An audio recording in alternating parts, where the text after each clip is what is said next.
নমস্কার বন্ধুরা, আজকে আমি সজনে ডাঁটার আচার বানিয়ে আপনাদেরকে দেখাবো। আপনারা দেখবেন, ভিডিওটা খুব ভালো লাগবে। এই দেখুন, এরকমভাবে ছুলে কেটে নিয়েছি, ছিলকাটা ছুলে নিয়েছি, এরকম একটু ছোটো ছোটো করে কেটে নিয়েছি। তো কীভাবে আমি আচারটা বানাবো আপনারা দেখবেন। চলুন, খুব ভালো হয় সজনে ডাঁটার আচার। সজনে ডাঁটাটা খুব উপকার খেতে। তো আমি আচার বানাবো আজকে। দেখুন, ছোটো ছোটো করে কেটে নিয়েছি, খুব সুন্দর করে একদম। জল থাকলে কিন্তু হবে না, ধুয়ে নিয়েছি, জল একটুকু নয়। দেখে নেন কী কী মশলা নিয়েছি। ধনে, সর্ষে, জিরে, দুটো শুকনো লঙ্কা, মৌরি, কালো জিরে, মেথি, জোয়ান, এই মশলাগুলো লাগবে। তো শুকনো খোলায় ভেজে নিচ্ছি।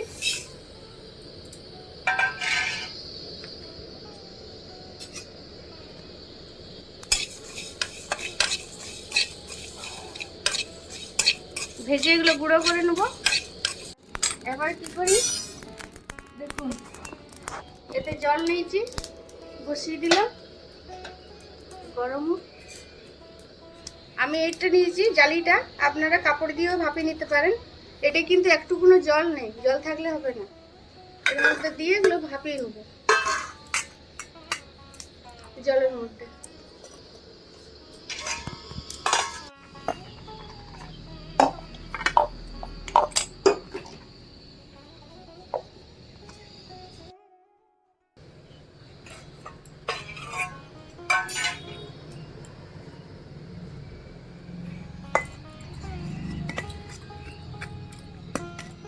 এই দেখুন, সিদ্ধ হয়ে গেছে। জল থাকলে হবে না, জলটা একদম শুকিয়ে নিতে হবে।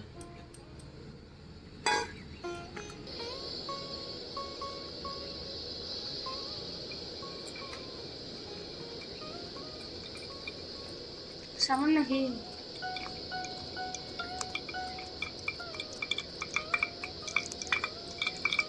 ভালো করে তেলটা গরম করে নিচ্ছি।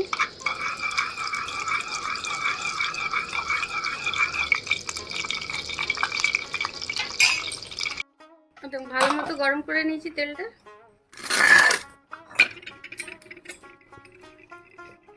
গুঁড়ো করে মশলাটা তেলের মধ্যে দিয়ে দেবো।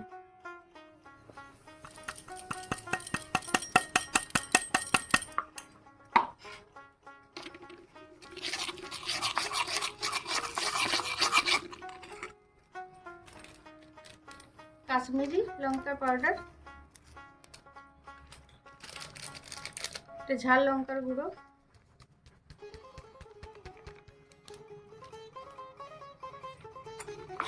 ভালো করে মশলাটা মিশিয়ে নেব।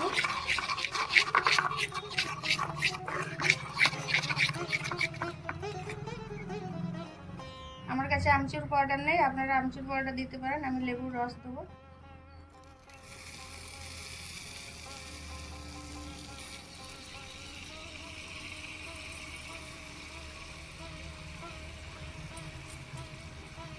ভালো করে মিক্স করে নেবো মশলাটা।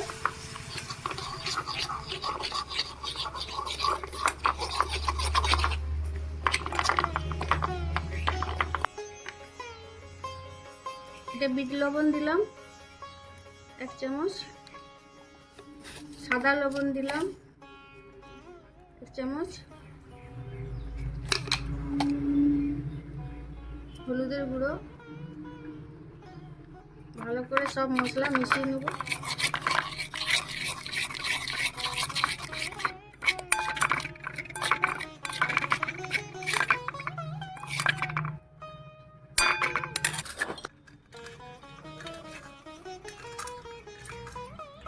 এই দেখুন, একটু কোনো জল লেগে নেই। এর মধ্যে দিয়ে দিলাম।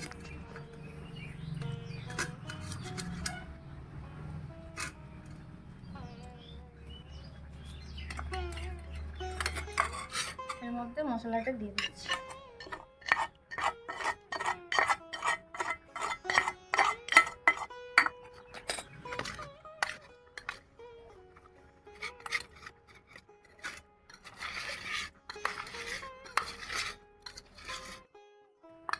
মশলাটা কি সুন্দর মাখিয়ে নিয়েছি সবগুলো দিয়ে।